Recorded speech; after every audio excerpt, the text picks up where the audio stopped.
കർത്താവ് എഴുന്നേറ്റ് ശാസിച്ചു. എന്നിട്ട് കർത്താവ് ഒരു കാര്യം പറഞ്ഞു, നിങ്ങൾ ഇങ്ങനെ ഭീരുക്കളാകാൻ എന്ത്?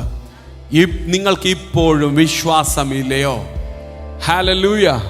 കുഷ്ഠരോഗിയെ സൗഖ്യമാക്കിയപ്പോൾ ആമേൻ, മരിച്ചവരെ ഉയർപ്പിച്ചവൻ ആമേൻ, അവൻ ആരാണെന്ന തിരിച്ചറിവ് നന്നായി മനസ്സിലാക്കിയ ശിഷ്യന്മാർ അവരിപ്പോഴും ഓരോ സാഹചര്യങ്ങളുടെ മുമ്പിൽ പതറിപ്പോവുകയാ.